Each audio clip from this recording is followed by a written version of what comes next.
Hello and welcome to the It's Your Effin' Journey podcast. My name is Melissa Hemming, and if a life coach and a therapist had a baby, you would get me. I am so excited today. I get to share with you that today is the 250th episode of It's Your Effin' Journey, the podcast. I am blown away at this number and this milestone in the podcast.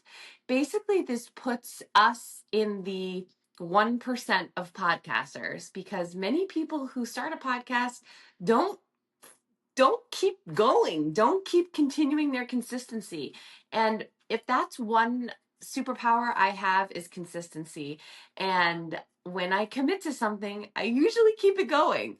And this podcast is no different. It is like my baby. I love it so much. I am so grateful to everyone who tunes in, who listens every week or even occasionally, who shares it with their friends, who comes on and talks to me and shares their stories. I just love everything about this podcast and all the community it's brought in me. And I'm just so grateful. So I've had a big couple weeks. I just hit 10K on Instagram, which has been my goal for, it feels like 10 years, I think. So because of the 10K on Instagram, I'm doing a giveaway to give away one free spot in the next round of It's Your Effin' Breakthrough. This is my 3-week group coaching program, which I am super duper proud of. And I want to give you a spot. I want to gift you a spot because I know how much you can grow and challenge yourself as a result of joining this program. So please head over to Instagram. I have the 10K post pinned. So just follow the prompts in the Instagram post to be entered into the giveaway. You have until August 1st. So this is going for a while. And thank you for being here for the 250th episode of It's Your Effin' Journey. And to celebrate this, I have a Connecticut running legend. Sharon Rock and Roll Reiner is here to share her inspirational story. She is someone that I just adore and have had so many incredible moments with that are just forever cemented in my brain. And the one that always comes to mind is us hugging on Patriots Day at the Boston Marathon. She is incredible, and I cannot wait for you to hear her story. So without further ado, what time is it? Podcast time. It's a celebration. What time is it? Podcast time. Oh, and if you're just interested in, I want you to enter the giveaway for It's Your Effin' Breakthrough for the August round. But if you're also interested in joining, shoot me a message, shoot me a DM, or fill out your information on the Google form in my link tree on my Instagram bio or in the show notes here. And we can talk about what that means for you. I also am going to be, I know I talked a little bit about It's Your Effin' Breakthrough, the club. We're also going to be launching that. So stay tuned. Lots of stuff to come. But thank you so much from the bottom of my heart for being here. I love you so much. Hello, Sharon. Welcome to the It's Your Effin' Journey podcast. I am thrilled to have you here. Well, good morning. I'm retired. I'm glad to be anywhere. Oh my gosh. I was thinking this morning, I think that we have known each other for a decade now. I think it's been 10 Oh, years. yes. Yeah. So like 2015, And how do we 2016. look younger than we did when we started? I don't know. It's crazy. But I was thinking about you because, something that I love is that saying that, you know, you forget what people, I forget exactly what the saying is, but you never forget how someone made you feel. And there are so many Yes. things that sort of fill me up when I think of you. And I was thinking about like never giving up, live like you're dying. Like there's so many Yep. like Sharon catchphrases that I feel they're just so inspiring. And I mean, when I asked you to be on this podcast, I'm like, I think anyone can benefit from just the way that you live and embrace life because it's amazing. So, but because Thank I've only you. known you a decade, like, were you always like this? Did you always have this like enthusiasm and attitude for life? Oh, no, I think that's a very good question because people always say, oh, you must have been born happy and positive. And gee, not really. I mean, I can remember when I was working and doing consulting gigs as a marketing professional. And one day I woke up pretty cranky and grumbly. But then I realized, they're not paying you to come in all cranky and grumbly. So I sort of verbally or mentally smack myself around the face. So it is a daily choice. You can Yeah. choose how you get up in the morning. Yeah. So, and I know you've had some pivotal life events that have helped you sort of embrace this.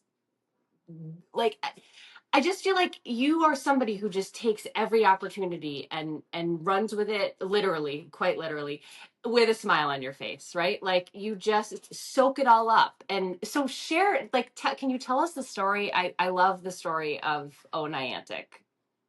Oh, absolutely. I mean, that was in 2014. I believe the date, yeah, was even March 15th, 2014. I was getting up to run the Niantic 5K, which I had done many, many times. It was the race that I used to start my racing season. So I got up, usual day. Steven couldn't make it because he had hurt his knee skiing the month before. So I drove out to Niantic, parked the car, moved it, got a better parking spot, got out, chatting with people in the parking lot. Do we use gloves today? We don't use gloves. Bumping into many folks that had done the race before, went to the race start, gun goes off, run, run, run, run, run. I was doing pretty well. Like at mile 2, I was at like 17 minutes, which was pretty awesome for me. Finished, stamped my feet on the timing mat. I think I had like a 27 minutes and change. Funny thing about runners, we don't remember our shopping list, but but everybody could tell you their race times from a run 10 years ago. Yeah. I was I was thinking about the corned beef sandwiches that we were going to have and the friends I was going to meet. And all of a sudden, as I'm reaching for the water bottle, everything went white. I wake up subsequently. I'm in an ambulance with EMTs caring for me. And mentally, I go, ooh, this is not quite how I thought my day would go. I was not mentally impaired, not foggy. If anything, I was embarrassed because I was nauseous, vomiting. And I heard the EMTs say something about 4 minutes. Don't know what that meant. I was delivered to the local hospital, and a big shout out to the Hartford Marathon Foundation. I know some runners might have an issue with their fees being high, but I have to tell you, Hartford Marathon Foundation was part of the effort that saved my life that day because they had, I think it was the East Lyme Ambulance Association at the finish. So I went down. A runner right behind me who was an EMT immediately started rescue work, CPR, breathing for me into the ambulance. And afterwards, I found out I had stopped breathing due to a subarachnoid aneurysm that blew up in my brain. Wow. If this hadn't happened at the event I was at, I would probably be dead because I did not breathe for 4 minutes. That's what the EMTs were referring to. So Wow. went into whatever the local hospital was. And can you imagine? My husband got the call that from Hartford Marathon Foundation. So if you're a runner out there, always fill out that emergency contact information. Don't fool around with Yeah. that, where somebody can be called. And I'm awake, feeling kind of fine, like fine. So he comes in very hysterical. He was smart enough to call my best friend Joanne Good and her husband to come out. So they come running in, and the hospital doesn't know what to do with me. So they're thinking I'm dehydrated, and they're going to keep me overnight. And Joanne keeps whispering into Steven's ear, Sharon would never run dehydrated. you got to get something else. So Stephen, being an oral and maxillofacial surgeon on trauma call at Hartford Hospital, said, "Hey, do me a favor. I'm a trauma surgeon. Could you get her? Gee, I don't remember anymore if it was a CAT scan or what, but could you get me a CAT scan of her head?" They did that. The emergency room physician came running up 2 flights of stairs saying I had an active bleed in my brain, and they could not treat it there.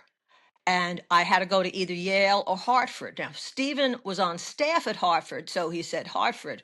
So they sent LifeStar out for me. And remember, all the while this is going on, as rational or irrational and cognizant as I am right now talking to you.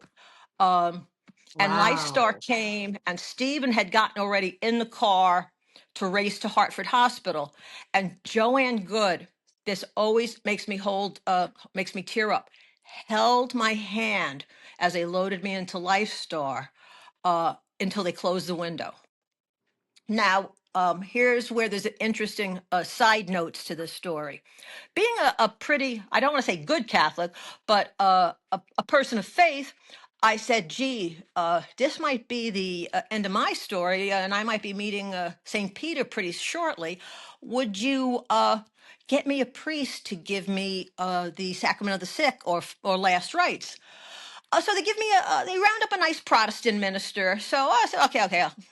It's not the one true Roman Catholic Church, but I'll take that. I'll take that blessing anyway. So they take me off to Hartford Hospital. I get into Hartford Hospital. The neuro team there decides that I'm stable enough to do the surgery to try to remedy this first thing in the morning. So so I get admitted to the neuro ward at Hartford Hospital. I'm held overnight, and I'm just kind of like thirsty, so they're giving me IV fluids, and that was a long night.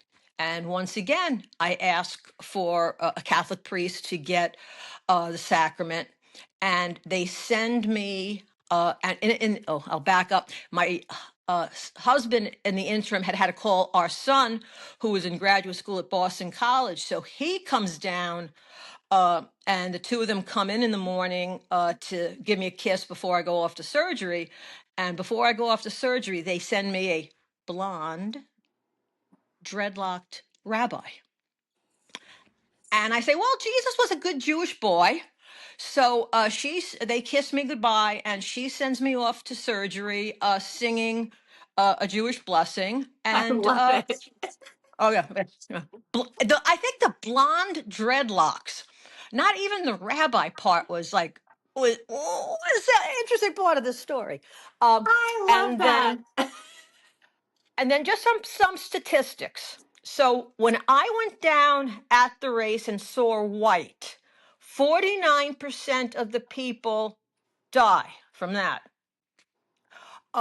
When you have the surgery, 50% die in surgery or come out catastrophically. And the numbers are off maybe by a percentage over the years. I may not have it down pat. Or come out catastrophically compromised. And I came out of surgery, once again, no more impaired, no more drooling on myself than I do today. And they said then, like, the next couple of days were critical because what they had done is an artery in my brain. I had been born with a little malfunction, or however arteries snake around your brain, and this Yeah. one like had a sharper turn on it than was necessary, and that spot blew. And they were able to use a coil to coil that aneurysm, but there was a lot of blood on the brain, and the brain does not like blood on the brain. So it will go into a vasospasm. And there's nothing modern medicine can do to stop that once that happens. So they had to keep the pressure up, and it was a fine balance. So I was in the real neuro ICU, Wow. which is the real deal. I was the only patient on that floor that was actually awake and communicating and the like. And I was obviously in a hospital bed with IVs in both arms because they had to keep the pressure up so the brain couldn't react to anything. But I also had to be on blood thinners. And every hour for the first 24 hours, they would have to come in and do the usual, you know where you are, you know your name. Yeah. And that was excruciating because imagine you're just dozing off and Yeah. you're awakened. Plus, every 4 hours around the clock, they had to wake me up to put that must be the Coumadin, which is a noxious drug they was shooting into my belly. It's a blood thinner because they Oh, wanted to okay. keep all the blood flowing. And for those 2 days or 3 days, I was sick. I was a sick. Yeah. I mean, I distinctly remember not the first night, which would have been, this would have been, the surgery was like on the 16th. This was like the Monday, the 17th, ironically, St. Patrick's Day. Um, and that one night, maybe it must have been Monday night, I could have easily put my head back and just breathed out. Yeah. Because when I've told this story elsewhere, I come up with the line that living was hard, dying was easy. Dying would have been real easy. And I Wow. didn't have an epiphany. The angels didn't come. I was going to put my head back, and I just didn't. I just didn't. I use that quote also from the Shawshank Redemption that you either got to get busy living or get busy dying. So Oh, I decided to get busy living. Because what can happen to you in the neuro ICU is something called ICU psychosis, because your diurnal clock gets thrown off. Um, Somebody's waking you up.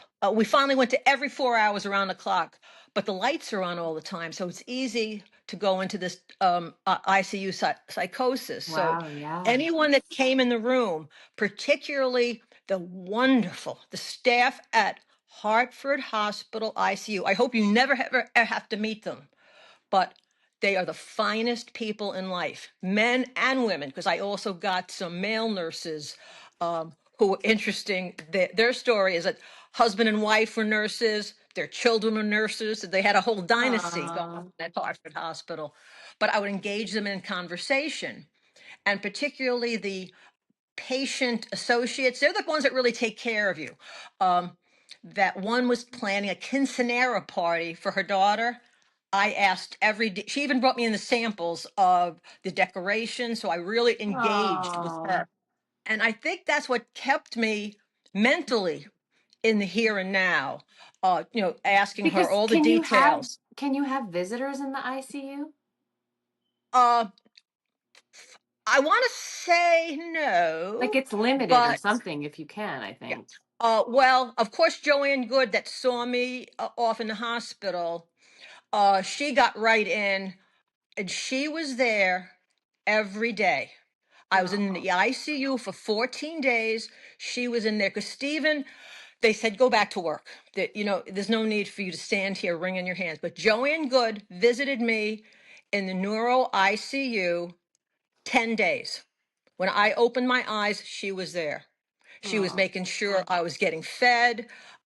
She had brought in like all sorts of treats. So I set up because I had an appetite. Everything else, I wanted to drink water, juices. I could eat sandwiches, pancakes, eggs, etc. But she was in that room every single 10 of the days. She just didn't come on the weekend because she figured Stephen could do that. But I remember opening my eyes, and then another friend of mine, Marcy Schweitzer, quote, broke in because that's when we decided we were going to start the Sister Wives scenario that don't judge us. Uh, so, This is and your journey, a right? third, yeah, a third friend broke in, also as a sister wife, and then a good friend from Marlborough just couldn't believe that was going on, and they said, "There's a Dennis Soucy here to see you," and I said, "Oh yeah, let him in too." So no, and I was up for visit. I was extremely tired because that's the body wanting to go to sleep, almost the body wanting to die. Um, so the nurses worked hard every day, like by 10 a.m., had me sitting up in bed and then having me move to a chair. when it was real easy to have just like, closed my eyes and maybe never woken up. Because I Wow. developed like complications, like my lungs were filling up with fluid from whatever else they had going on, and heart failure and all that. So had to blow in a tube to keep the lungs going, and that was another round of noxious medications. Um, but by the end of that week, there was a big turn. The vasospasm issue had evaporated to some degree. I do remember one night when like my head was pounding, like in synchronization with the whole room. The whole room felt like I was pounding, and I said, "Oh man, I'm sick." This is when I said, "Oh, maybe I could just let this go." Um, but I pushed the button, and nurses came in. I said, this headache is a 15 out of 10. And that was the one thing they were very good with, pain management. Yeah. They said they would give me anything I wanted, like, uh, and they offered me Dilaudid IV, and that made the pounding recede. They weren't worried. They were more worried about me dying than becoming an opiate Yeah. addict, which thank God. The treatment was perfect. Was perfect. The end of the first week, it appeared I was going to make it. It's more physically all the stuff that's going on with your systems. And at that point, imagine I had run a race and then collapsed. Now been in the ICU for a week.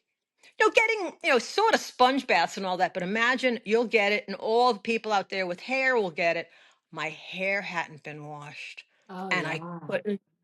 So the weekend nurses came on, and they work like the weekend, but get paid for 40 hours. And I proposed my dilemma to the crew that was on the weekend, and they took it real seriously. They were, "Oh, we're going to take care of this," and they figured out how to lay me flat in a bed with my head over the end, poured some soapy water on it, shampoo, and then clear water to clear it. And then I just laid upright in bed. They toweled me off. And when Joanne saw me again, she says, "Damn you, how can you be this sick and have such nice fluffy hair?" Because people understand. It's all about how you look, not how you feel. Um, and then physical therapy would come in once a day to get me up with 2 IV poles to march me up and down the hallway. And by the second week, getting better. Then there was something with my potassium level that they couldn't let me go home yet. But on March 30th, I got moved to a regular room. The angel sang. I could get up, go to the bathroom by myself without Turn an lights off. audience. Hmm? You could turn the Oh, lights baby. off there, right? Oh, Yeah. yeah. Oh. And I was discharged and came home to the house. And Joanne had planted pansies in all my outdoor containers and had a massive balloon bouquet when I got home. Oh. So I went home and I got up. I went up to the bedroom, and that exhausted me. And like the next day, I was laying in bed, also at a decision point. Uh, I could make a decision just to lay in that bed, never get up again. I could be poor Sharon for the rest of my life.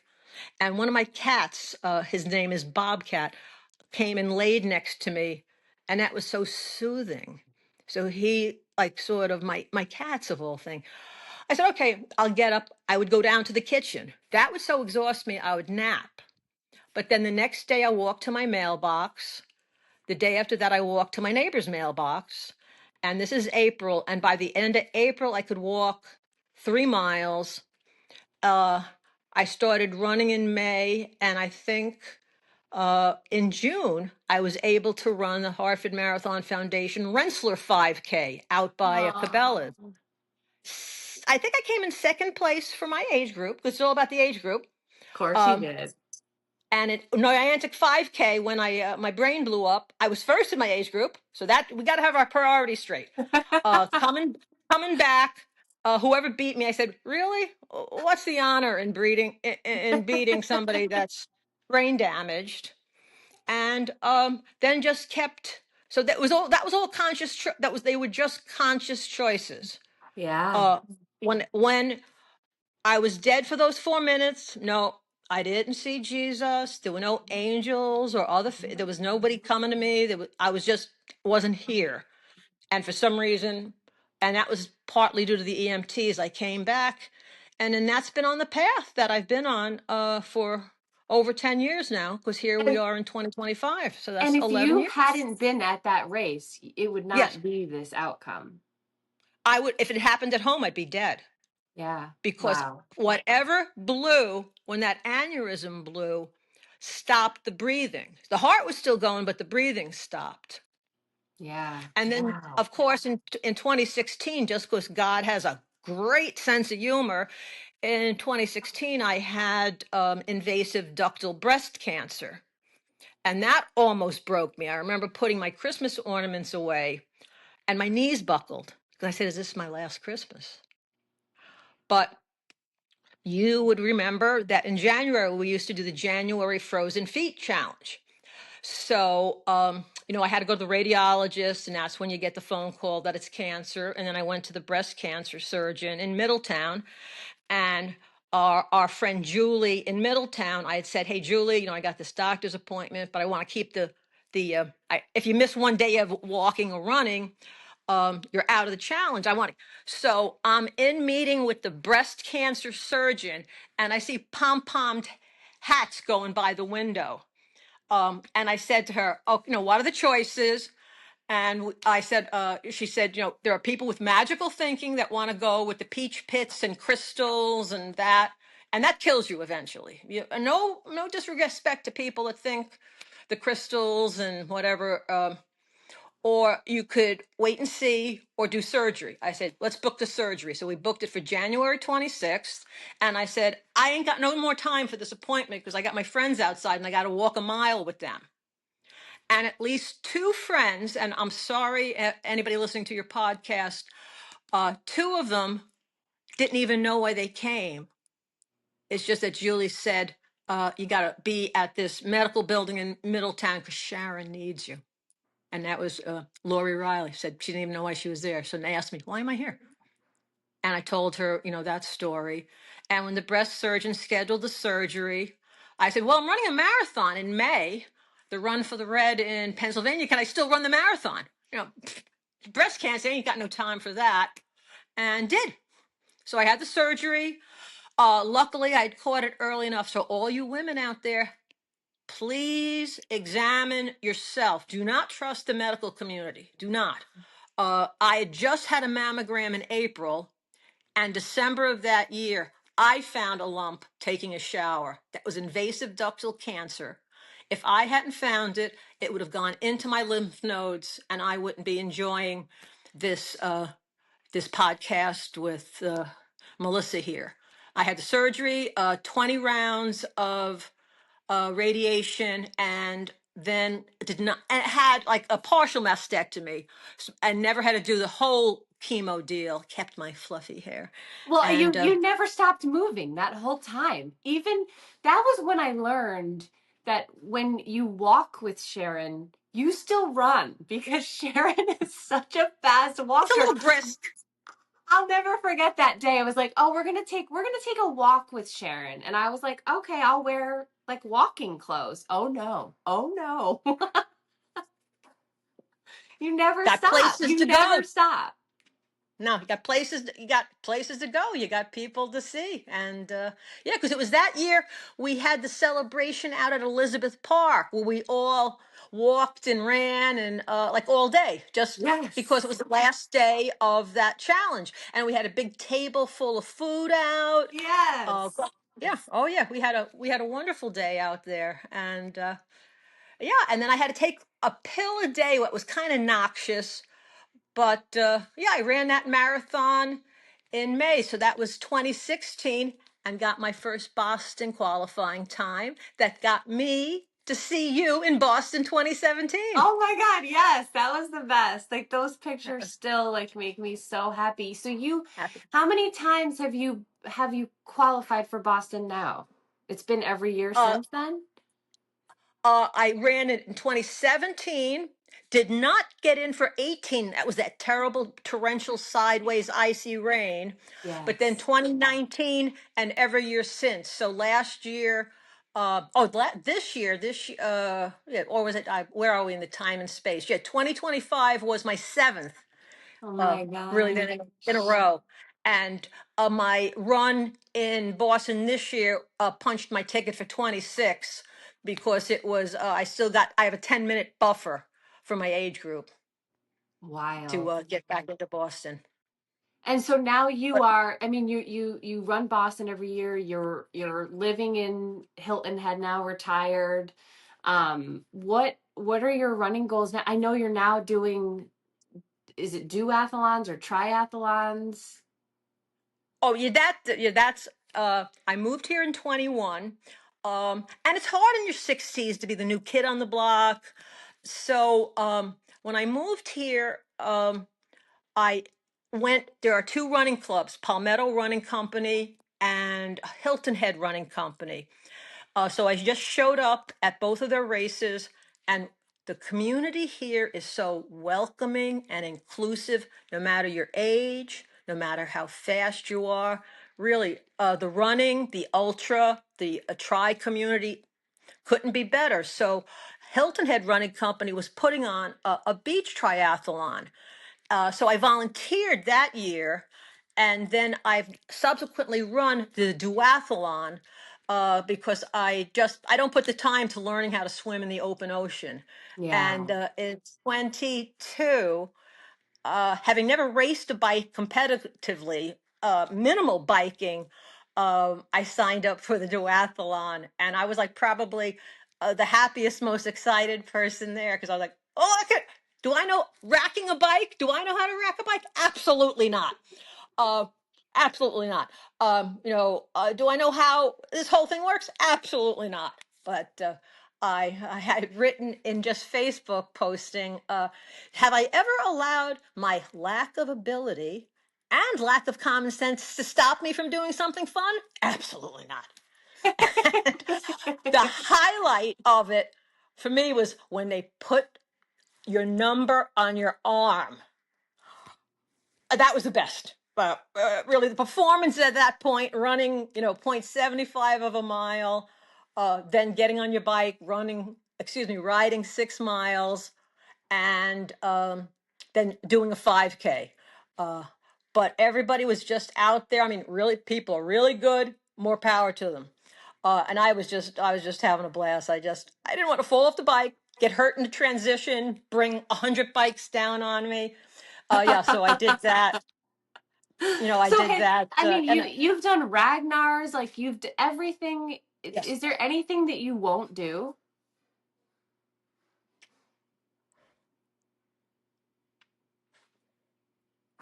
I'm trying to think in the running or sport community. I don't think I mean, so. I dabble in the ultra distances because I have done up to 44 miles in the 12-hour at Anchor Down, and I'm going back up to Anchor Down this August Yay! to do an ultra race. For which one? Which distance? I signed up for the 12, and we'll see because they're very generous in allowing you to change. Because by the grace of God, I got into the Berlin Marathon this year, which is September 21st. So I Yay! want to just see, yeah, make sure I have enough time between the two events but how can you beat running with your friends in the moonlight along Narragansett Bay in Anchor Down? I mean, There's nothing for six better. hours. Nothing Yeah, better. What? but that's So but how many? What will running. Berlin be for you? What world How many world majors will that Well, be? I have Chicago, New York, Sydney, Boston, Sydney. So this will be, and then after that, I'll have London. I still need London and a Tokyo. Tokyo. Okay. Uh, but I'm not laser focused. It's a sort of thing. God has a master plan for all of us. If it's in His plan that I run these, because I got into Sydney by invitation to do the Abbott World Age Group Championships, Oh and yes, this that's year, incredible. yeah. So this year after Berlin, which is for fun, I was also invited to do New York City. for the Abbott World Age Group Championships. And that just like blows my mind that to have an international ranking. I'm somewhere in the top 400 for the 65 to 69. I looked it up uh, that I was like 346th in the world for the 65 to 69 age group in marathons. So those women are fierce. They're, I mean, there are a lot of women 65 to 69 doing 335s to 4. My best time is uh, in Chicago and in Sydney. I did a 418 and change. So Wow. yeah, That but I do love it. and I do that's love it. that's the 10-minute buffer with Boston. Is that what you're Yes, talking about? Okay. yes. Okay. Because for my age group this year in Boston, I did a 425. And the age group for 65 to 69 is 435. And Oh wow. I'll Okay. spare you asking the awkward question about how old I am. I'm 68. I mean, you're amazing all I the know. time. You really, I mean, like you are incredible. I just can't. Oh, And I think it's a that's one of choice the though, Melissa. Everybody's incredible. I know that, You're but I look at you, feel you're like doing with your life. what is so cool about you is all the things that you do, all the ways that you excel in what you're doing, and how encouraging you are to other people, no matter what their speed, what their goals. You're so consistent with what you say and how you say it, which is why I think it's to put you with the never give up, live like you're dying. Like it's just because I am. that's what you do. That's what you say, and that's how you live. Oh, I love it. I love that. So I love that song to, you know, because there's like a chorus that goes, if tomorrow is a gift, and if you had to look back on it, what did you do with it? What would you do with it? What did you do with it? And then the refrain goes, I forget how he says it, but I sing my own refrain that I went Mount Washington running, I went boogie boarding, and I did Boston in 425. I make up my own chorus for it. And yeah, because Yes. every day is a gift. I don't feel no. Do I feel great every day? Oh Lord, no. I felt terrible. My husband and I just enjoyed our 45th wedding anniversary. I mean, I've been married longer Congratulations. than you've been alive, I think. And that day just woke up with a random, headache. Just the allergies down here, and just felt pretty lousy that whole day, and felt like everybody else. I get sick, and I have days I feel lousy, but then, think about if this was your last day, what did you do with it? Yeah. What would you do with it? Because you got Hmm. eternity to think about it. And you'd also do your clamshells, and you'd also have the dessert. Oh yes, yes. Matter of fact, I could tell you last night I had what was that? Some not fancy brand of ice cream. I could even walk over and take a look in my freezer. Oh yeah, I had more than my fair. Oh, I have dessert every night of my life. That's right. Yes. Yeah, and that like those things too. I love the energy that you bring, and it's just amazing watching what you're doing. And I'm so glad you found a new running community down there, even though I know we miss you in Connecticut. Oh, And I miss how many this. towns do you have in 169? I am forever a princess. You I are. was at 154 when I moved. Wow, you're so close. Do you think you'll ever finish? Ah, never say no. You just don't know. But I rather than um, you know, yearning for something I might not do, rather be a permanent princess and say, well, damn, I did 154. You I did would have finished. amazing. It was COVID that took. You remember there were no races. Yeah. Except the off the radar ones we did. So that was the but I did the races when they truly were elusive. Yes. And not to demean the accomplishments of all of our current kings and queens and majesties, Well, it's but that's everyone's where I own met. journey, right? And people, you say how I'm so encouraging. I'm just paying back to all the people like up in Connecticut, John Minervino, who's run 20 plus Bostons in a Yes. row. when I was just getting into marathon running and I would ask him questions, he was so kind and generous and non-judgmental. So like when I run long, I take just salt capsules. You get them from Amazon, and people ask me why. Because my friend John Minervino takes one every 30 minutes. And so I follow the yeah, and if he's done Boston 20, 25 times, yeah, whatever he told me, that's good enough for me. He was so nice to me after my first Boston in 2016. I was like, I have to do this every single year. I messaged John Minervino. I was like, what will it take for me to qualify for Boston? And he could not have been nicer. He was like, well, this is all the things that you have to do. And of course, we're still not there, but never say never. It's really with Boston, it's aging. It's really harder for the younger people because I Yeah. think I qualified like when I went, could it have been? Yeah, I think I qualified like 59 to 60. So all Oh, my Bostons might have been done in my 60s. So that okay. was it There's to hope. pick up. Yeah. Oh yeah, that was when 60 to 65 was maybe like 420, and even that, or 425, excuse me, that they've advanced. That I think at the Run for the Red, I did it in 421 and for a 425 margin.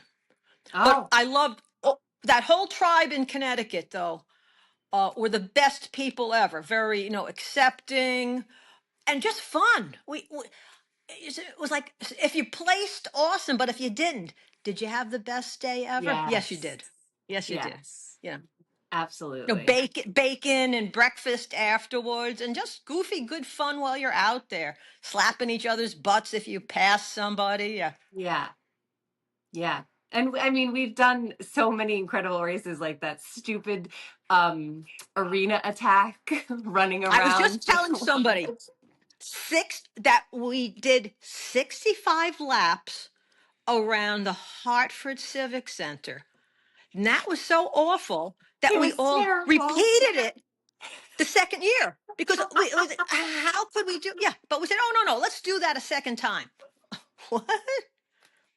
Yeah. Oh yeah. That was so it activated my plantar fasciitis from the pounding on that Oh, surface. And but it's funny because I can't in go the to the same Excel direction Center because we and never not tell reversed. everyone.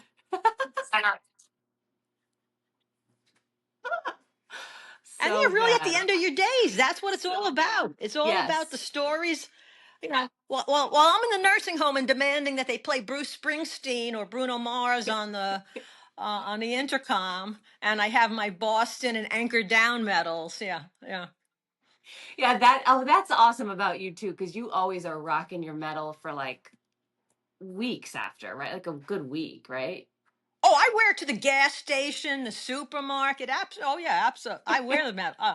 Oh, absolutely. And down here in Hilton Head and Bluffton, they're much bigger on finishers medals. You can see my Oh, eyes. So yeah. everybody that runs it gets a medal. Yeah, yeah, yeah, Mm, yeah. I love that. So But I get, are there a lot of races in South Carolina?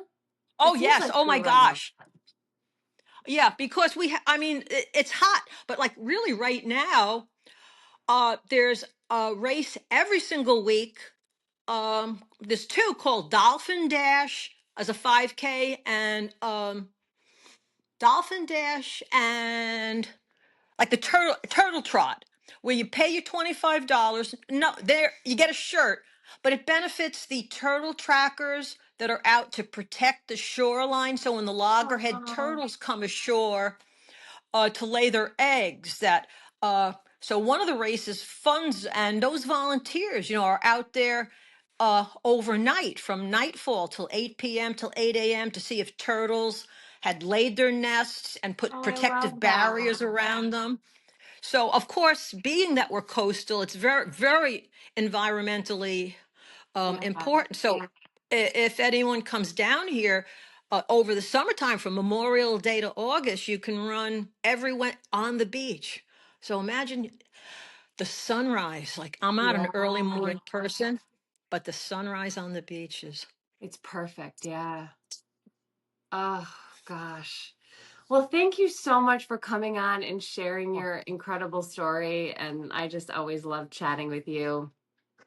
Thank you Oh, so it's much. glorious. It's just glorious, Melissa, that I love you. I love all the runners in Run 169. I know that they've grown incredibly, but Adam Osman, keep rocking in the real world, and all the other Yes. founders, and Pete Za, keep up the food challenges, I'm doing and my run everybody. first Trail Ragnar with Pete next weekend, or whatever, the Which one second is it? weekend, the Trail Ragnar in Vermont.